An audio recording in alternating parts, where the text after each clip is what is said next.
빗소리가 들리네요.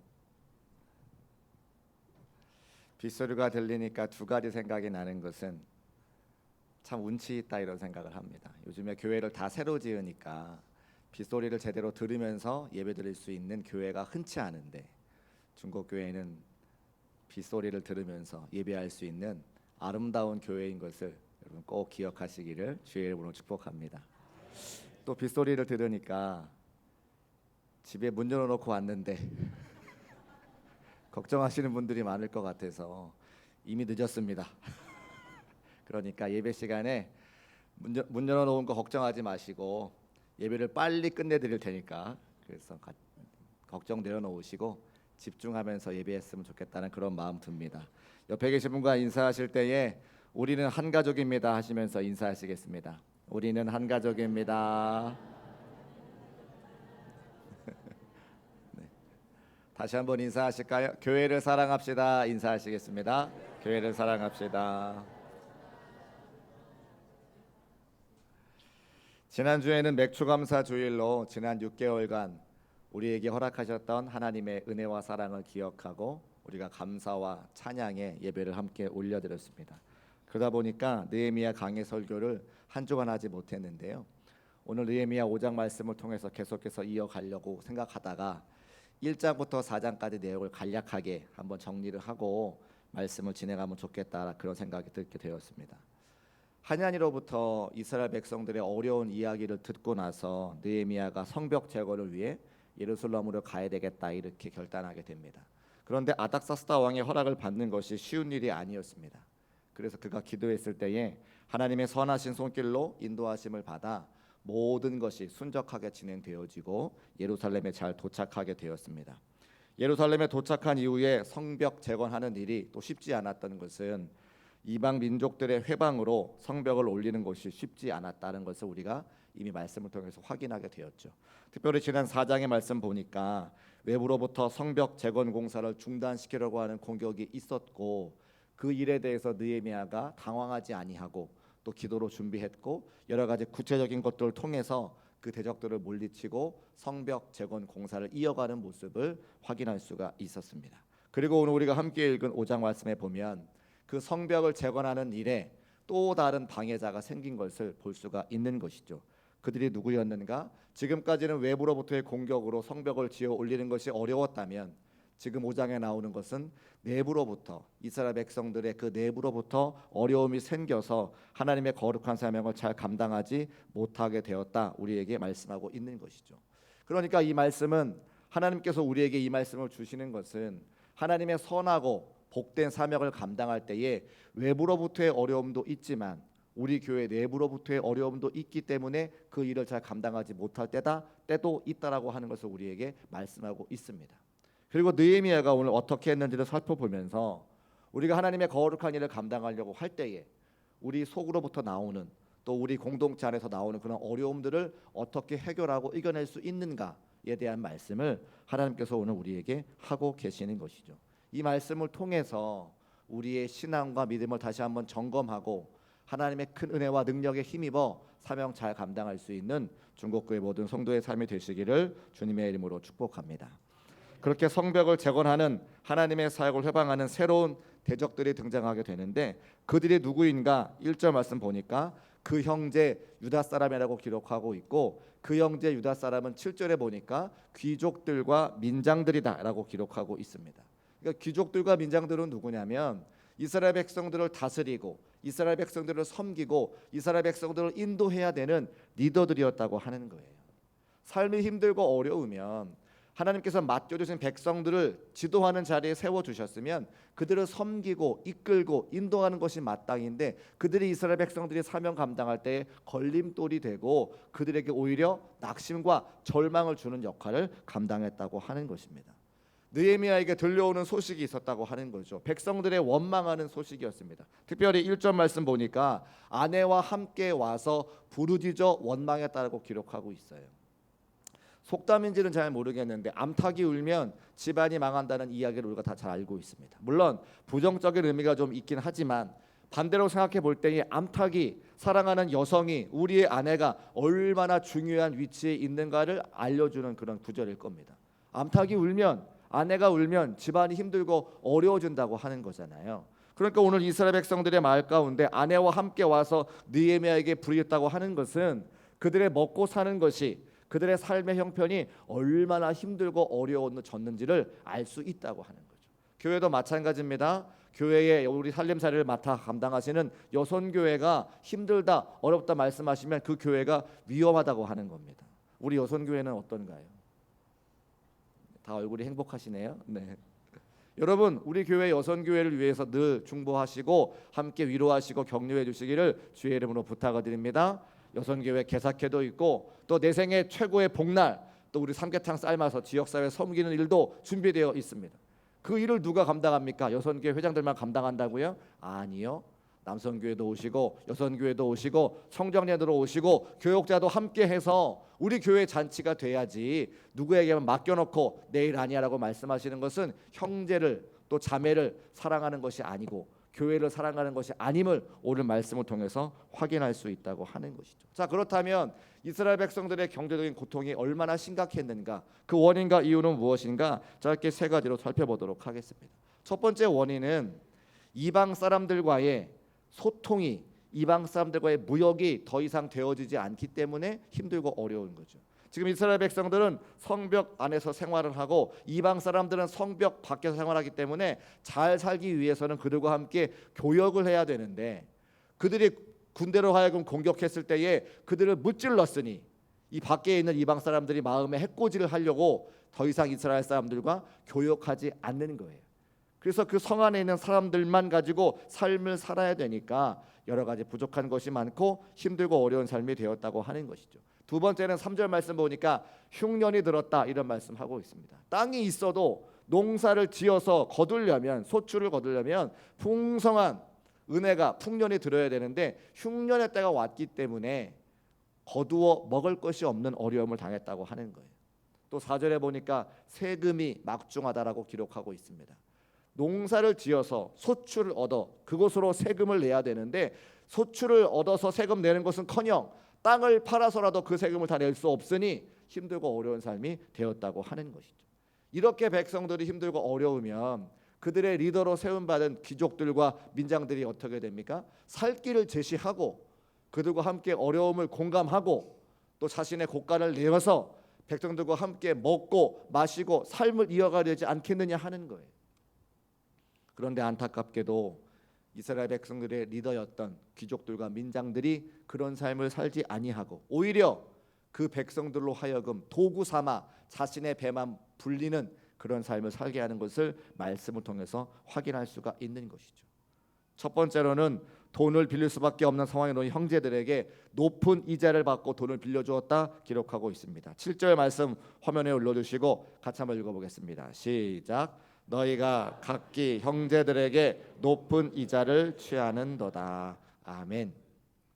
레위기 25장 35절로 37절까지 말씀 보면 율법에서 뭐라고 이야기하느냐, 형제에게 이자를 받는 것 자체를 금하고 있습니다. 적은 이자, 많은 이자 아니고요, 이자 자체를 금하고 있는 것이죠. 그러니까 귀족들과 민장들이 하나님의 말씀에 정면으로 위배되는 일들을 하고 있는 것이고, 형제들의 어려운 살림살이를 이용해서 자신들이 더 많은 부와 명예를 얻으려고 그 백성들의 피를 빨아먹는 역할을 하고 있는 것을 보게 되어지는 겁니다. 또 8절 말씀 보면 값을 치르고 이방 민족에게 데리고 온 형제들을 다시 다른 민족에게 노예로 팔고 있는 그 귀족들과 민장들의 모습을 확인할 수가 있습니다. 8절 말씀 올려주시고 같이 한번 읽어보겠습니다. 시작. 그들에게 이르기를 우리는 이방인의 손에 팔린 우리 유다 우리의 힘을 다하여 도로 찾았거늘 너희는 너희 형제를 팔고자 하느냐. 아멘. 이 내용은 이런 거예요. 구약 성경 율법에서도 이스라엘 백성들이 팔려가는 것을 인정하고 있습니다. 그 말은 무엇이냐면 너무나 삶이 힘들고 어려울 때에 노예로 가서 먹고 살고 삶을 영위하는 것을 인정하는 거죠. 그런데 팔려갈 때에, 노예로 갈 때에 조건이 하나 있습니다. 같은 동족에게 팔려가는 거예요. 이스라엘 백성에게 팔려가는 겁니다. 그렇게 하신 이유는 한 가지입니다.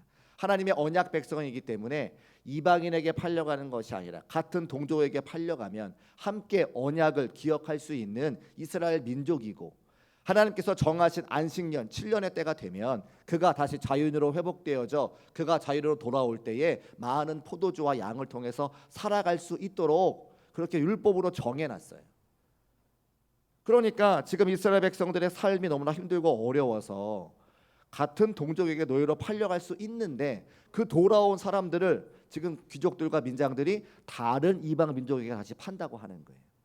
다른 이방 민족에게 팔려가면 그들은 하나님의 백성이 아니기 때문에 안식년도 없고요, 돌아올 수도 없고요, 하나님의 언약 백성에서 끊어진 자가 된다고 하는 겁니다. 그런데도 이 귀족들과 민장들이 그렇게 돈 없어서 노예로 팔려가는 사람, 또 회복되어져 다시 돈 주고 사온 그 사람들을 다시 그들의 돈벌이 수단으로 다른 민족에게 팔고 있다고 하는 거예요.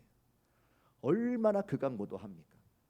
이스라엘 백성들의 입장에서 보면 얼마나 그들을 바라보면서 마음이 찢어졌을까요? 그런데 우리가 그들을 바라보면서 그들에게 손가락질하고 가슴을 치고 분노하지 않아야 될 것은, 그 귀족들과 민장들의 모습이 그들의 마음 가운데 사랑이 없어서 형제를 사랑하고 자매를 사랑하지 않고 또 교회를 사랑하지 않는 그 사랑이 없어서 그런 일들을 했다고 하는 거죠.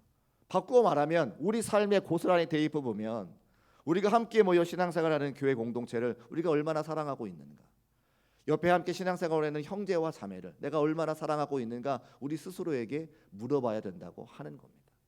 그들에게 손가락질하고 그들을 욕할 것이 아니라 나의 삶의 모습을 돌아보고, 나도 교회를 사랑하지 못했던 때에, 나도 내 형제와 자매를 사랑하지 못했던 때에 그때를 기억하고 내가 마음 아파해야 되고 내가 안타까워해야 된다고 하는 것이죠.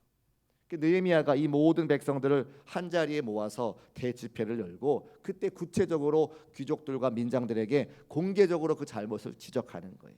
느헤미야의 요지는 두 가지로 압축됩니다. 첫 번째는 형제 사랑을 강조했습니다. 같이 한번 따라 하실까요? 형제 사랑을 강조했다.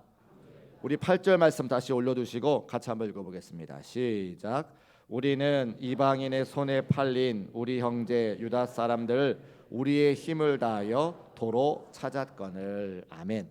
느헤미야의 이야기인데 이렇게 이야기하고 있어요. 우리는 느헤미야와 느헤미야의 부활을 이야기하겠죠. 우리는 이방인 손에 팔린 우리 형제 유다 사람, 백성들을 이야기할 때에 형제라고 지칭합니다. 피를 나눈 형제라고 이야기하는 거죠.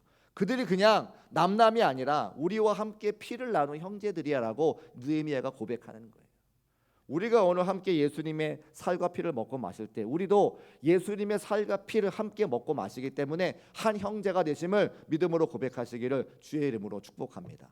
내가 내 옆에 앉아있는 사람을 형제로 인정할 때에 그 하나님의 사랑이 우리에게 더 값지게 되고 더 인정되게 되는 거예요. 우리는 이방인의 손에 팔린 우리 형제 유다 사람들을 우리의 힘을 다하여 도로 찾았는데 너희는 어찌 그들을 다시 팔고 있느냐, 이 안타까운 마음을 가지고 귀족들과 민장들에게 이야기하는 거죠. 제가 이 말씀을 가만히 묵상하면서 다른 사람 이야기하지 않고 저를 대입해 봤어요. 너는 목사이면서 너의 사랑하는 성도들을 사랑하는가? 죄송합니다. 제가 다 사랑하지 않더라고요. 지금까지도 수많은 성도님들을 만나봤지만 제가 다 사랑하지는 못하는 것 같아요. 근데 저가 사람이기 때문에 그렇죠. 저는 예수님이 아니잖아요. 사람입니다. 그런데 이 자리에 서서 사랑하는 성도님들의 기도 제목을 듣고 여기 앉아서 주의 말씀 나누는 모든 성도들을 기억하며 제가 기도하고 말씀 전하고 사랑할 수 있는 것은 제 안에는 그 힘이 없지만 하나님께서 저를 먼저 사랑해 주셔서 독생자 예수 그리스도로 구원해 주시고 그 내리사랑에 힘입어 여러분을 겨우겨우 사랑할 수 있는 것이지 제 안에는 그 사랑이 없다는 것을 제가 깨닫게 되었어요. 여러분은 어떠십니까? 여러분은 주변에 있는 모든 사람들을 사랑할 수 있는 사랑이 여러분에게 있습니까? 그런 사람은 한 명도 없어요. 하나님의 그 내리사랑이 내게 분명해질 때, 그 하나님의 내리사랑의 은혜가 다시 한번 깨달아지고 눈물 나고 감사하게 될 때에 내 옆에 있는 그 사람 사랑할 수 있게 되는 것을 제가 알게 되었더라고요. 여러분의 집에 있는 배우자는 어떻습니까? 사랑하는 남편과 아내는 어떻습니까? 사랑해서 결혼했는데 어느 순간 원수가 되어 있지 않으세요? 저희 집 이야기 하는 겁니다. 그런데요, 제가 한 가지 깨달은 게 있어요. 제가 목사기 때문에 많은 성도들에게 모범이 되는 삶을 살아야 되지 않습니까? 저도 부부싸움하고 올라오면 이 강단에서 웃으며 설교할 수 없어요. 사람이기 때문에. 그런데 하나님께서 알려주셨어요.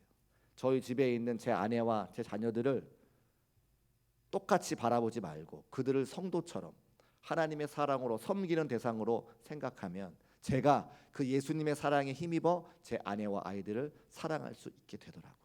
저에게 그 사랑이 회복되어지니까 잠자고 있는 모습이, 주방에서 음식을 만드는 모습이, 아이들이 공부하지 않지만 학교 간다고 책가방 메고 나가는 모습이 얼마나 궁휼하고 불쌍히 여겨지고 사랑스러운지 알 수가 없어요. 여러분은 어떠십니까? 여러분의 댁에 계신 분들이 원수처럼 생각이 되어질 때 하나님의 사랑을 떠올리세요. 하나님께서 나를 사랑하시고 그 사랑이, 내리 사랑이 내게 경험되어지면 여러분의 가정에 있는 그 누구도 사랑할 수 있고, 여러분의 옆에 있는 그 누구도 사랑할 수 있고, 우리 중국교회를 더욱더 사랑할 수 있음을 믿음으로 고백하는 저와 여러분 되시기를 주님의 이름으로 축복합니다. 그렇게 느헤미야가 이스라엘 백성들에게 형제 사랑을 강조하는 거예요. 두 번째는 하나님의 영광을 바라보게 했습니다. 같이 한번 따라 하실까요? 하나님의 영광을 바라보게 했다. 9절 말씀 올려두시고 같이 한번 읽어보겠습니다. 시작. 너희의 소행이 좋지 못하도다. 우리의 대적 이방 사람의 비방을 생각하고 우리 하나님을 경외하는 가운데 행할 것이 아니냐. 아멘. 우리의 대적 이방 사람들의 비방을 생각하고 하나님을 경외하는 가운데 행할 것이 아니냐. 하나님을 경외하는 삶, 이방 사람들이 우리를 향해서, 특별히 예수 믿는 사람들을 향해서 손가락질 할 것을 생각하고 그 사람들에게 핀잔 듣지 않도록, 그 사람들에게 덕이 될 수 있도록 우리가 하나님을 경외하고 하나님의 영광을 바라보는 삶을 살자라고 이스라엘 백성들에게 권면하는 거예요. 또 백성들, 귀족들과 민장들에게 권면하는 거예요. 우리의 삶이 덕 있는 삶을 살아야 되는 것은 여러분 한 사람 한 사람이 바로 교회이시고 여러분 한 사람 한 사람이 바로 하나님의 자녀가 되기 때문에 그렇습니다. 여러분의 잘못은 하나님 욕먹는 거예요. 교회의 잘못은 하나님 욕먹는 거예요. 그렇기 때문에 우리의 삶이 세상 사람들을 바라볼 때 덕스러운 삶을 살아야 된다고 하는 것, 우리의 사명이라고 하는 것이죠. 그래서 때로는 손해도 봐야 돼요. 목사로서 목사라고 밝히는 것을 제가 주저주저 할 때가 있습니다. 특별히 머리 자르러 갈 때, 제가 다니는 미용실이 있거든요. 미용실에 가면 뭐 하는 사람이냐고 꼭 물어봐요. 그러면 제가 생긴 게 목사같이 생겼잖아요. 그만 그냥 알아서 알 것이지 꼭 그렇게 물어봐요. 제가 은혜롭게 생겼잖아요. 제가 말하지 않아도 은혜롭게 그렇게 생각하니까 물어봤겠죠. 뭔가 좀 직장 다니시는 건 아닌 것 같고, 왜냐면 낮에 가서 머리를 자르기 때문에 월요일날 낮에 가니까, 월요일날 낮에 와서 머리 자르는 사람 남자들이 몇 명이나 되겠습니까? 그러니까 뭔가 좀 수상한데 물어보는 거예요. 그럼 목사인 줄 알면 되지. 꼭 물어봐요. 제가 말하지 않습니다. 목사라고 말하는 순간부터 저의 행동이 조심스러워지기 때문에 저는 미용실에 가면 주로 잡니다. 이렇게 머리를 맡겨놓고 거의 자더라고요. 제가 보니까. 그래서 그게 이제 목사님들한테 좀 이렇게 누가 될까봐, 목사님이 힘든 직업인가라고 제가 누가 될까봐 말을 못하는 거죠. 그런데 시간이 지나면 말할 수밖에 없잖아요. 이제 그때부터 조심스러워지고 그때부터 그냥 가지 않고 커피라도 한 잔 사들고 가기 시작하게 되는 거죠. 왜 그렇습니까? 세상 사람들에게 덕스러운 모습을 보여야 되기 때문입니다. 사랑하는 우리 남자 성도님들이 직장에서 직장생활 할 때에 점심 식사할 때 기도 못한다 말씀하시더라고요. 왜요? 기도하기 시작하면 내가 예수 믿는 사람이라고 알려지게 되고, 예수 믿는 사람이라고 알려지게 되면 다른 모임 가운데 예수 믿는 사람의 본을 보여야 되기 때문에 식사할 때 기도 못한다 말씀하시더라고요. 우리 교회 이야기 아니고 다른 교회 이야기예요. 그러니까 모든 삶의 자리에 하나님께 영광 올려드리기 위해서 힘쓰고 애쓰면, 힘들고 어렵지만 하나님께서 감당할 만한 힘과 지혜와 능력을 주시고 그 모든 것들을 감당할 수 있도록 우리의 환경과 형편을 바꿔주신다고 말씀하고 계시는 거죠. 그래서 하나님의 영광을 바라보며 삶을 살아야 되는 것입니다. 세 번째, 실질적으로 그들이 어떻게 살아야 되는지 알려주게 되는데요. 이자 받는 것 그치라 권고하고 있고 저당 잡은 물건 돌려주라 말하고 있고 밭과 포도원과 감남원 집들을 다 돌려주라 이렇게 이야기를 합니다. 그런데 놀라운 사실은 그 이야기를 듣고 느헤미야의 권면을 듣고 백성들 그 귀족들과 민장들이 순종한다고 하는 거예요. 제 생각 같으면 손 안에 준 것을 놓지 못해서 불순종하고 전전긍긍할 텐데 어찌된 일인지 순종하여 그 일을 그대로 실천하는 그들의 모습을 보게 되어지죠. 12절 말씀에 그 모습이 기록되어져 있습니다. 제가 한번 읽어보겠습니다. 우리가 당신의 말씀대로 행하여 돌려보내고 그들에게서 아무것도 요구하지 아니하리이다. 너무 놀라운 말씀입니다. 손 안에 쥔 것 펴서 내어놓기 쉽지 않은데 느헤미야의 말을 듣고 그대로 순종하는 귀족들과 민장들의 모습을 볼 수가 있는 거예요. 그것이 어떻게 가능한 일인가? 방법은 한 가지입니다. 느헤미야가 먼저 그렇게 했기 때문이에요. 솔선수범한 거죠. 느헤미야는 페르시아부터 파송받은 자이기 때문에 페르시아에서 받는 월급이 있을 겁니다. 그 지역을 총괄하는 총독이기 때문에 그 지역에서 받는 월급이 있었을 겁니다. 또 많은 전임자들이 했던 것처럼 땅을 사고 많은 세금을 거두어서 자기가 얼마든지 잘 먹고 잘 살 수 있는 권세와 또 권리를 갖고 있는 사람입니다. 그런데 그 모든 것들을 취하지 아니하고 백성들에게 돌려주는 거예요. 그런 솔선수범하는 모습을 볼 때에 그 귀족들과 민장들이 따라올 수밖에 없었고 그 느헤미야의 마음에 그 행동의 그 마음 가운데는 뭐가 있었느냐? 하나님을 경외하고 하나님의 은혜를 사모하는 느헤미야의 중심이 있다고 하는 사실을 말씀을 통해서 알 수가 있는 거죠. 우리 15절 말씀 올려주시고 같이 한번 읽어보겠습니다. 함께 읽습니다. 시작. 나는 하나님을 경외함으로 이같이 행하지 아니하고. 아멘. 이같이 행하지 아니하고 하는 것은 무슨 이야기냐면 월급 받지 않고 세금 무겁게 거두지 않고 땅 장사하지 않고 이스라엘 백성들을 위해서 삶을 살았다고 하는 거예요. 무엇 때문에? 하나님을 경외함. 경외함이 무엇입니까? 하나님이 살아계심을 인정하고 하나님을 두려워하는 삶을 경외한다고 이야기하죠. 인간의 모든 삶의 자리에 하나님께서 주관하시고 역사하시는 것을 그가 고백했기 때문에 하나님을 경외할 수 있는 거예요. 저는 이 느헤미야의 고백이 우리 중국교회 모든 성도의 삶의 고백이 되시기를 주님의 이름으로 축복합니다. 그것이 하나님을 경외하는 삶이라고 하는 거예요. 나의 모든 삶의 자리에 다 내 것인 것 같지만 하나님이 주신 것 아닌 것이 하나도 없고 하나님이 허락하지 아니하시면 단 한순간도 살아갈 수 없음을 고백하는 것이 하나님을 경외하는 삶이라고 하는 것이죠. 두 번째는 19절 말씀에 기록되어져 있습니다. 19절 말씀도 화면에 올려주시고 같이 한번 읽어보겠습니다. 시작. 내 하나님이여 내가 이 백성을 위하여 행한 모든 일을 기억하사 내게 은혜를 베푸시옵소서. 아멘. 내게 은혜를 베푸시옵소서. 내가 세상의 권세, 건강, 물질 바라보지 아니하고 하나님과 백성들을 위해서 이렇게 할 수 있는 것은 하늘의 소망을 바라보며 내가 더 큰 은혜를 사모하며 할 수 있습니다라고 고백하는 거예요. 이 땅 것을 귀하게 여기지 아니하고 하늘의 것을 바라보며 하늘의 은혜를 소망하는 느헤미야의 고백이 이 모든 행동을 가능하게 했다고 하는 것입니다. 저는 이 느헤미야의 두 가지 고백, 여호와를 경외하는 것, 하나님의 은혜를 사모하는 것, 이 느헤미야의 고백과 신앙의 모습이 우리 중국교회 모든 성도의 삶의 고백이 되시기를 주의 이름으로 축복합니다. 그것이 가능할 때, 그것이 회복되어질 때 우리가 주변에 있는 형제와 이웃을 사랑하고 우리 교회를 더욱더 사랑할 수 있는 거예요. 그래서 어떤 분이 저한테 그런 말씀 하시더라고요. 제가 성도님들을 바라볼 때에 또 청년들을 바라볼 때에 눈에 사랑이 가득하다는 거예요. 아니에요? 맞아요. 어떠세요? 여러분도 저를 바라보실 때 오늘 설교 잘하나 못하나 바라보자 이게 아니라 사랑의 모습으로 사랑의 눈으로 바라봐 주시고 저도 그를 기억하고 사랑하고 축복하고 그래서 아름다운 신앙과 믿음의 공동체를 함께 만들어 가시기를 주님의 이름으로 축복합니다. 기도하겠습니다.